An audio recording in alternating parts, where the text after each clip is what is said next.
Hello, welcome to the latest episode of our podcast, Making Lean Fly.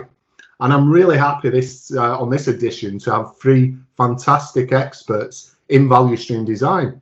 And we're going to talk to them about what is value stream design, why we need value stream design, and what are the benefits you can get out of value stream design.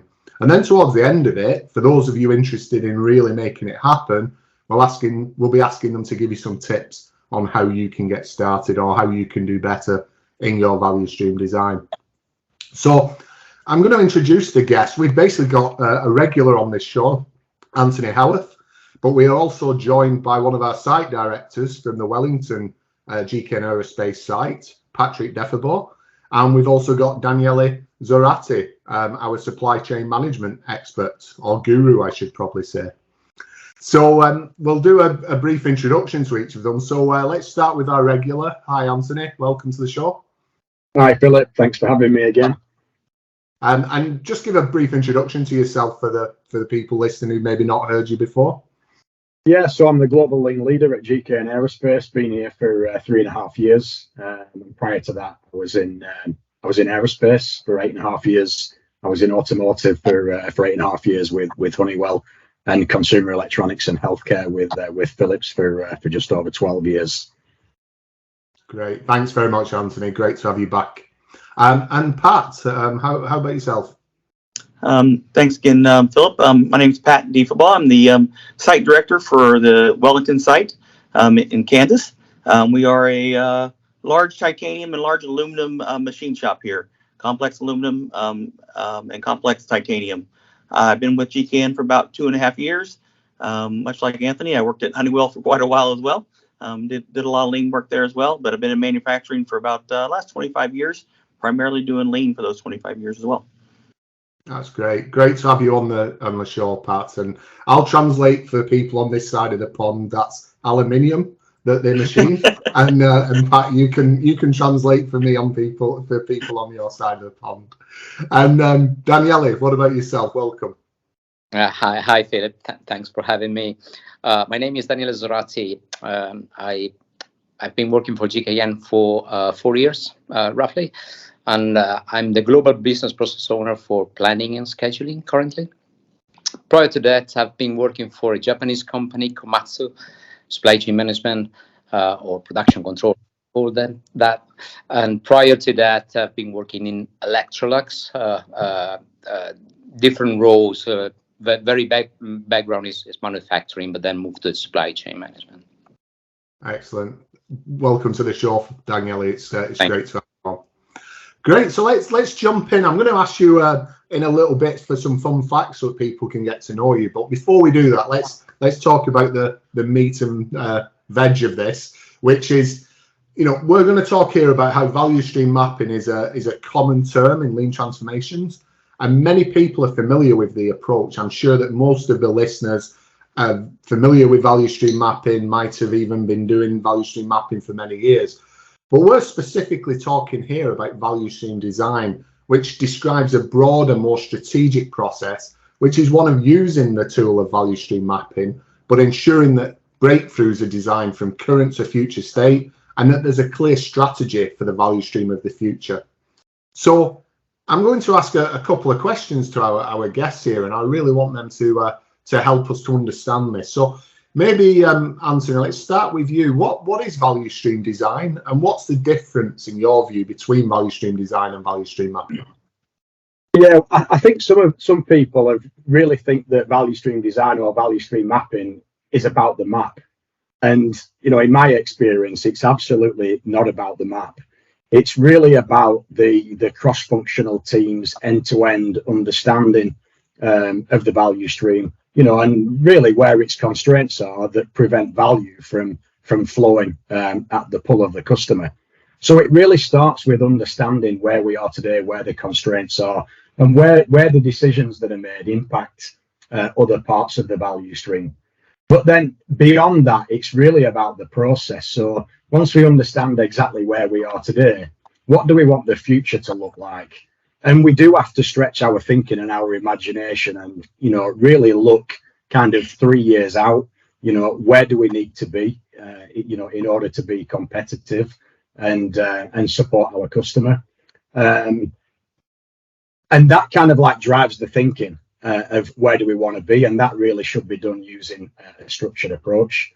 But then in order to drive the sense of urgency, so for example, if we've got 3 years to implement something, if we don't start next week, it's probably not a big problem.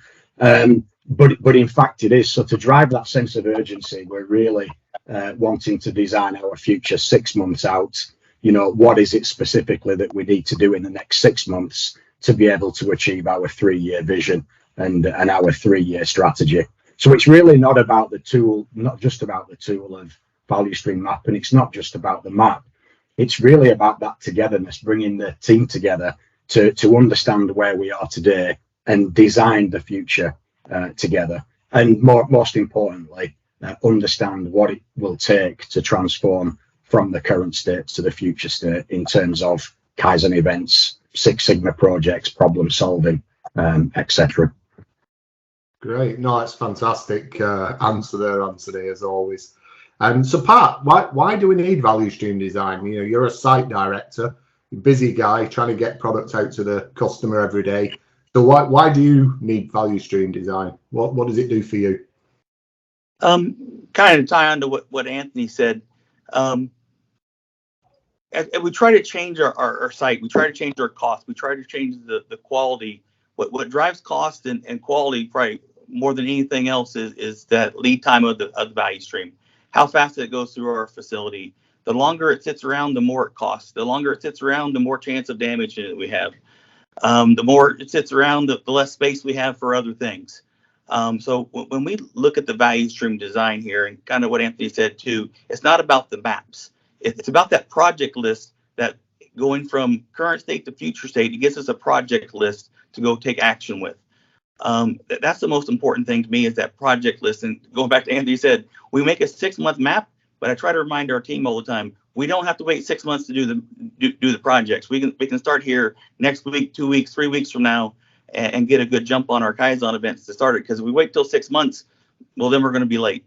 But the cycle time or value stream lead time reduction for us gives us a lot more capacity. It gives us a lot more space. And as we're going through a transition right now to move work in, we need space. We're out of space. One of our product lines, we went from 126 days lead time down to 25-day lead time in a value stream design and Kaizen event. That freed up almost $2 million worth of inventory, and it forced us to fix several quality issues along the way to be able to make that cycle time. Any quality issue we have is going to affect our cycle time. We used to run 45-piece batch sizes, and now we're down to 3, because that's the size that goes on the machine. All those things take up time and money that we don't have extra of at any given time, especially with reduced inventory goals, entitlement goals. The value stream design has allowed us to change all 9 of our largest value streams in the last year. Overall, we got about 59% reduction in lead time across all those 9 value streams, which gives us a lot more time, a lot more capacity on the equipment, and our cost has gone down just because the cycle time's gone down. Oh, excellent. That's fantastic, Pat. And I mean, the why was very clear there, because it's the business benefit, right? It's the business impact, and who benefits from that? The customer, as well as the company that's doing it, in our case, GKN Aerospace. So that's fantastic. And Daniele, I'm really interested in your perspective, because obviously, you've done a lot of work on designing supply chains. And one of the things you're doing a great deal of work for with us is on inventory entitlement. So designing the value stream with the right kinds of inventory entitlement. So maybe you could talk a little bit about that. So give us that perspective on value stream design. Yes. So value stream design to me, to Anthony's point earlier, means really the end-to-end value stream design. And that's where the inventory element takes really or enter into play or comes into play. So it is really much, production planning is very much inventory planning. So the value stream design helps to understand where we do create value. So where we or we can eliminate waste on the other different angle to see the same thing. So it really let us know where to place the inventory in order to satisfy customer as per their requirement or as per their perceived or considered value. So that's where I see the value stream design very, very effective. Obviously, the key element is the more you design or the more you implement things, a common pitfall is always to not reflect those realities or physical conditions into your systems, into your ERPs. And that's another element many times overlooked during the design implementation. So we design, we implement, and we forget to update our system accordingly. So that's a common pitfall. So we have our systems do not reflecting what physically happens, which is a disconnect, and generally troubles come. Yeah, I mean that you've absolutely hit the nail on the head there as well, Daniele. It's that kind of holistic view of how you do value stream design. So it's not just a value stream map with some great opportunities in the future. As Pat says, you've got to actually make those future a reality. You need to make the future the current. And then to your point, Daniele, you've got to make sure that your ERP system reflects that new reality, or else you're not going to get the benefit from it. What do you think about that, Pat? You know, you've done it in real life, and how much of a challenge has that been, making ERP reflect the new reality? It affected us a lot. We were actually slow to make the ERP changes because not everybody believed it was sustainable. It was convincing our supply chain manager that the cycle time wasn't going to go back up. Inventory, the standard WIP was now set. It wasn't going to change based on volume or demand. So it took us a little while to catch up with our lead times in the system versus our lead times in reality. So early on, we were trying to release, again, worry more about ERP starts. Well, the system wasn't telling us to start. And so there was always a little bit of conflict between supply chain manager and the shop saying, well, we're late starting this. And the shop saying, we don't need to start this. And until we got those two things aligned, it was always a conflict. You're behind from starting, but well, if we start in a week when we really need it, it'll still get done in 25 days. Right now, there's 35 days in the system. We take those other days out, we'll align things. So it's gotten a whole lot of on events. Every single event, they believe in it a whole lot more now. We still lag a little bit in always changing it, but they're very well aligned, which shows up in our inventory entitlement as well. We're actually lowering a lot of our numbers in the ERP system now because we're well under our entitlement, which tells us we're still off in some of our calculations, but that entitlement model really shows us where we're off. Yeah, that's again great example, Pat. I'm just picturing your supply chain director clicking his heels together and saying there's no place like home. That's what I always think of when I think of Kansas. But no, I mean, Anthony, I'd like you to come in at this point, because obviously I think this was quite a learning moment for you as well, wasn't it, working with Daniele and understanding the intricacies of getting the ERP matched up. So maybe you can share your experience on that. Yeah, I guess the key learning for me, Philip, is that I don't think that I appreciated enough of how much the system is really running the business and running the value streams. It's really driving. It's driving all of the material in when the system says that it needs it based on lead times. Yeah, I just didn't appreciate how much the system was running the business rather than the people that I believed were really running the value stream. So yeah, for me there was a disconnect there, and yeah, teaming up with Daniele has been fantastic because he's got a different type and level of expertise when it comes to the things that, for the last sort of 20 years have been invisible for me, which are the parameters in the system. So yeah, we've been working together for the last sort of 12 months on this, and I think we've both benefited really from each other's experience. But yeah, my learning is that it's the system that's really running the business, and And until the system is updated, very few things will actually change for the better. Yeah, that's what I love. You know, you can always tell when somebody's a real lean master because they're always open to learn more. You know, you're probably the person who I would always go to facilitate a value stream design, because you're the best in the business as far as I'm concerned when it comes to that. Yet, you know, you'll openly hold your hands up and say, hey, I don't understand this ERP stuff well enough. Let's pull somebody in who really does. Let's partner up and let's make it happen. So that's fantastic. So I love that. And you know, that whole ERP system running the shop is the tail wagging the dog in my view. You know, the complex computerized system as it is supposed to be supporting what we want to achieve, not dictating what we need to achieve, and that's where we've got to get that the right way around. So, you know, that's great learning.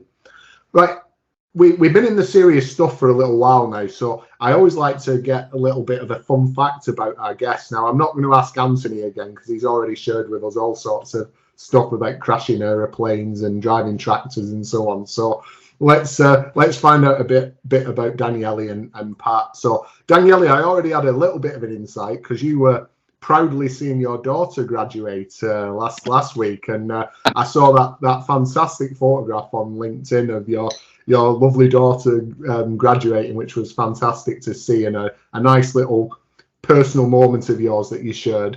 But tell us a fun fact about yourself, something that maybe your work colleagues don't all know about you. Well, you know, that daughter a few years ago made me aware of something apparently I was not aware of.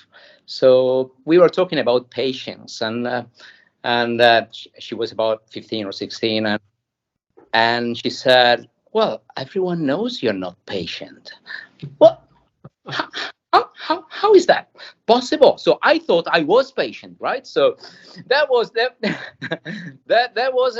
interesting moment in my life, and it didn't happen a long time ago. So I can assure you, I'm working on my patience. So I'm trying hard to become more patient, because apparently this is the general opinion that I'm not a patient person. Oh, come on, Daniele. I always put it down to Italian passion. Come on, it's Italian passion. That's what it is. And what about yourself, Pat? What would people maybe not know about you? This actually just came up here recently. A lot of people here, at least our site, we celebrate veterans here a lot. I was a veteran in the military many years ago, 30-some plus years ago. But while I was in, I was actually a UN peacekeeper in the Sinai Desert in Egypt, which sounds pretty cool. But one of the tasks I got tasked with was to be an open water lifeguard in the Red Sea. So while, again, it sounds like it was a dangerous tour, I was actually a lifeguard in the Red Sea, making sure none of the other soldiers drowned. So a little bit different tour when you hear about the UN peacekeepers, but I spent a lot of time at the beach. So okay, so you're the David Hasselhoff of GKN. Yeah, I'm just Baywatch, Pat Baywatch. Great. Okay. Well, look, nice to get to know a little bit more about that. But let's get back to the subject then. So we've talked. You've already talked a little bit about the benefits of value stream design, Pat, and we'll ask you a bit more about that in a moment. But what about you, Anthony? What do you see as the key benefits of doing value stream design well? Yeah, so for me, the future state value stream designs, it's really the improvement blueprint. It's that one central place where the entire value stream is represented, and all of the things that we need to do to transform into the future state, are listed. And I almost feel that, if anybody's working on something that's not driving us towards the future state, then we're probably working on the wrong thing. So one of the biggest benefits for me, Philip, is really being seen as that improvement blueprint, that true north, if you like, that everybody that works within that end-to-end value stream should be working towards driving to implementation. Yeah, I like that. So I guess that maybe puts me onto something, Pat, I wanted to ask, because you talked about the financial or the business benefits.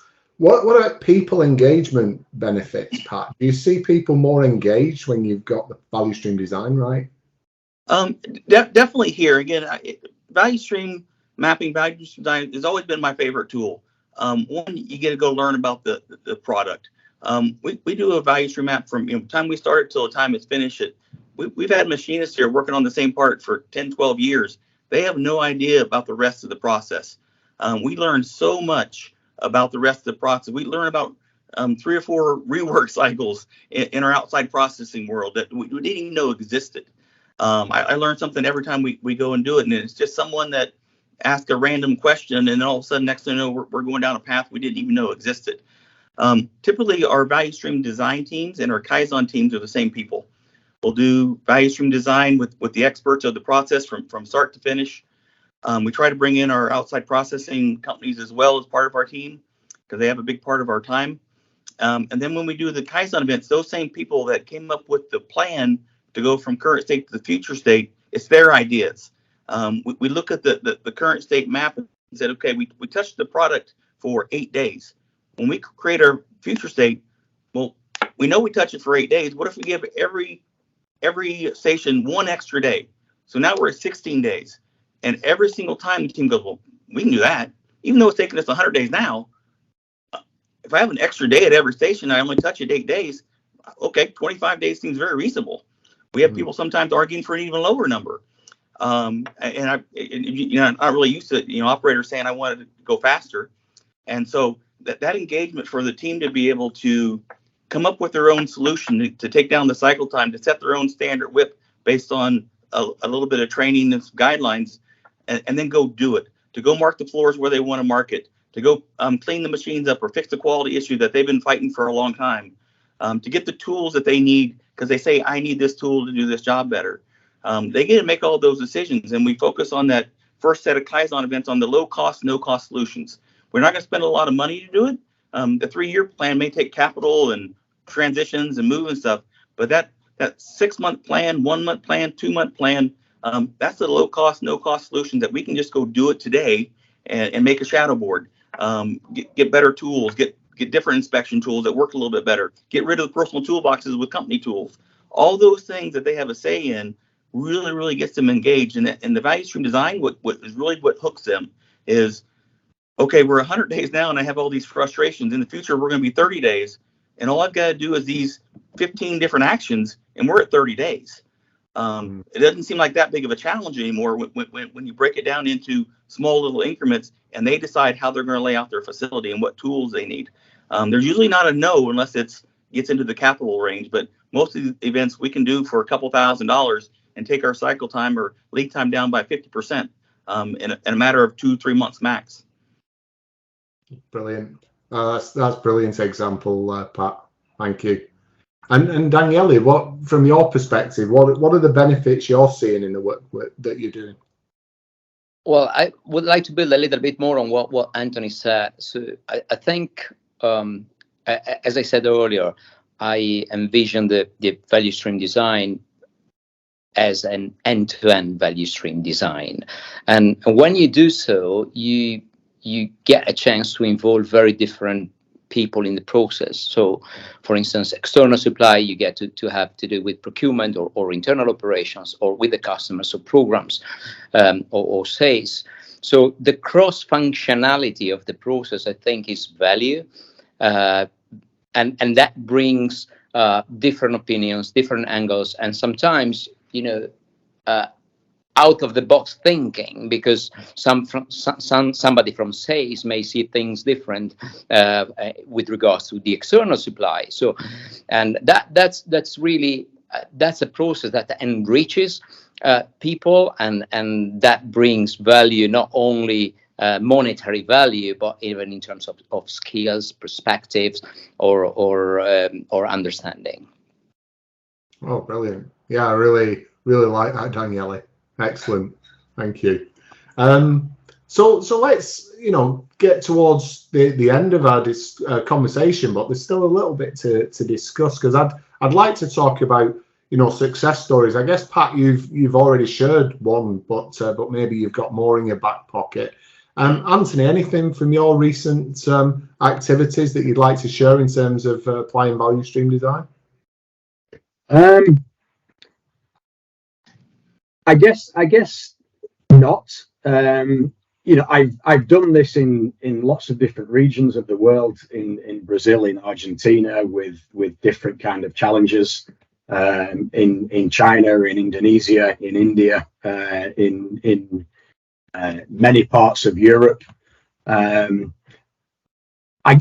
guess for me, my reflection, I look back on my learning, and like I said earlier, I have made lots of mistakes with this, and I guess my reflection is that it has to be end to end. It has to be cross-functional. We don't want to be sub-optimizing certain points of the value stream. We've got to do it for the overall good of the value stream. It's got to be visual. It doesn't want to be done electronically. It needs to be visual. It needs to be that blueprint. I've tried building value stream maps with teams with post-it notes, and if you've tried that, the challenges that brings. The maps deteriorate very quickly. They look scruffy. The post-it notes drop on the floor. So one extreme is you try and do it like that. The opposite extreme to counteract that is to do it electronically, but that never seems to work very well. There's always that one person that creates the map in Excel or in Visio, doesn't want anybody else touching it. It's not easy to update. For me, the maps, they need to be dynamic. A current state map should always be current. And for me, current means it was updated within the last sort of 12 to 14 weeks. So your current state must always be current. The 6-month future state, that should never be more than 12 to 14 weeks out of date. And in terms of your 3-year vision, I imagine that really should be updated every year, and perhaps just before, the Hoshin Kanri cycle. And I guess, a lot of these, reflections and learnings have come from, not doing things well in the past. A lot of the lessons that I've learned, I've tended to learn them the hard way.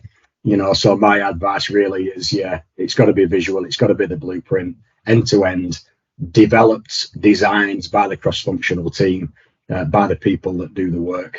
And I guess the thing that we're probably not doing well enough right now, for me, across GK and aerospace, is we tend to fall down a lot on the implementation. We're not fast enough. We don't have the rigor and discipline around the implementation of the Kaizen events, the Six Sigma projects, the problem solving. I know that's something that you do very well, Pat, and I wish that we could follow your lead in a lot of the other sites. But so some of my learnings, and I think something that we need to work on as we move forward, the speed of implementation. Yeah, I think you're absolutely right there, Anthony. And I met with Womack a few years ago when I worked for Philips at the Dracton Shaver facility. I managed to organise him to go visit there. And one of the things he said was there's millions of current state maps in the world, but there's very few future state maps that become current state maps.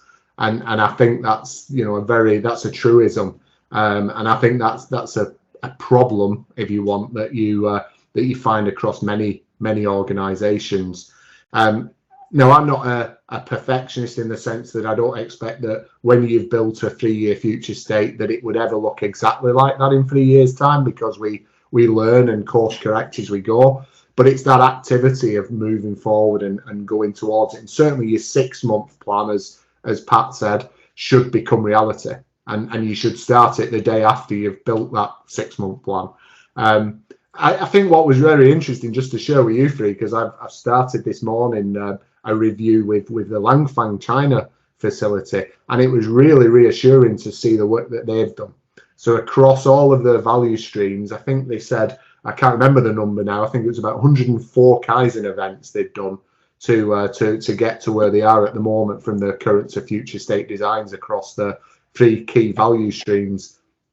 Phenomenal, really doing what they say they're going to do and doing it effectively with fantastic business results. And I think, along with Wellington and a couple of other of our sites, you know, they're at the vanguard of doing this well.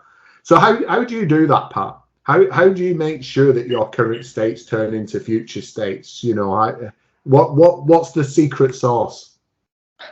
Well, again, thanks, Anthony, for that nice comment you made earlier too. One thing that, again, as I get older, my memory is not that good. So if we go too far past the value stream mapping event, with how busy we all are, just remembering what we want to get done, how we want to get done, what we want to get, and how we want to do it. We had a little problem at the end of last year. We did the Kaizen or a value stream map at the beginning of December. The holidays came. January was busy. We didn't do the first set of Kaizen events till February. It was the worst set of Kaizen events that we had all year. We had lost too much in the holiday time period of what we want to do. We lost momentum. We lost the passion about it. So as you guys know, we have Debbie Mold here, which is a fantastic taskmaster for us. We've changed the very last day of the value stream mapping. When we're done with the map, we all agree to it. This is what we're going to do. The very next step we do is we make our Kaizen charters at that point. We have the team there. We have the list of projects we're going to do. We go ahead and make a 4-week charter, because 4 weeks later, we want to do at least 3 Kaizen events, one in the machine shop, one in the deburr area, and one in the after deburr, including outside processing. So shipping, receiving, in the outside processing. We plan all 3 of them right then. And so we typically do value stream mapping the first week of the month, and the very last of the month, we're going to do the Kaizen events because it's still fresh in our mind. We've got 3 weeks to do all the planning, 3 weeks to buy supplies for shadow boards, 3 weeks to go order tools if we're going to need more tools, because those all came out of that project list from current state to future state. We know what we need. We just need to go do it. What we've learned is if we take too much time, we lose momentum. We lose the fire. Now, we still have the 30, 60, 90-day plan after that Kaizen event, because we won't get it all done. But we can get a large part of it done. We can get standard whip set. We can get the machine cleaned up. We can get meetings with our outside processors to understand their process, what works best for them, what works best for us. We can do all those tasks in that 30 days to get ready for the Kaizen event. We do the Kaizen event, and then it's 30, 69 days. That newspaper is all we have to manage now. We don't have to try to manage all the future Kaizen events, plan time for them, make sure the schedule fits. We do that at the day of the value stream mapping at the last day, and it became much, much easier for us because we still have the passion and the fire about that project, because we just did it. And now we got 30 days to get ready to do it some more. After 2 months, we've just learned here, at least in Wellington, we've kind of lost the passion a little bit, and it's hard to get everybody scheduled again. Now we got vacations interrupted, got a holiday coming up, so we're going to move it another week. One, Debbie doesn't let us move it. And 2, it's fresh in our mind, and we usually do one event at a time, then move on to another product. We typically don't do 2 value stream maps in the same month, just because we can focus on one thing and get it done and do it really well, then move on to the next while the team's left, to work on that 30, 60, 90-day plan. That's excellent, Pat. And just that getting it done and the fulfillment that people must feel, the feeling of success, the motivation. It's a little bit like being a student, isn't it? If you put it off too long, it just becomes impossible to get it started. Whereas if you just get stuck in, like you say, with adequate planning, you do your 4-week prep cycle, you get prepared, but then you do it and you get the success, and that's fantastic. So thanks for sharing that, Pat. So Daniele, let's finish off with you. What advice would you give to someone who wants to apply the power of value stream design? Well, I think value stream design is essential to create inventory strategy. And as I said, inventory, the proper inventory planning is the proper production planning, right? So I would say for doing that, you need to start from the customer. So understand the voice of the customer. That's the first thing. Keep it live, as Anthony said. So that should be very much linked to your daily management and very much linked to your Hoshin country. So breakthrough objectives or strategic objectives as well. And ultimately reflect that into your ERPs. So that's that would be the advice I would give as milestones or essential points to deploy properly value stream design. That's fantastic. Thanks, Daniele. And I'm glad you mentioned inventory just as we're closing there, because I sometimes don't feel that it's treated as it really should be. It's an investment of the company's working capital in an amount of product, whether it be raw materials, work in progress, or finished goods, to adequately satisfy the customer demand. And that investment needs to be managed well. And that's essentially what you're talking about here, Daniele, isn't it? Designing a value stream that manages that investment in a proper way. Correct. Yeah, thank you. Great. Well, listen, we're about up on time. So I'd like to thank Anthony, Pat, and Daniele. It's been incredibly good talking to you. I've really enjoyed it. Lots of words of wisdom, as always, from the three of you. So thank you for that. And to our listeners, there'll be more shows ahead. And remember, it's about changing how you lead, not who you are.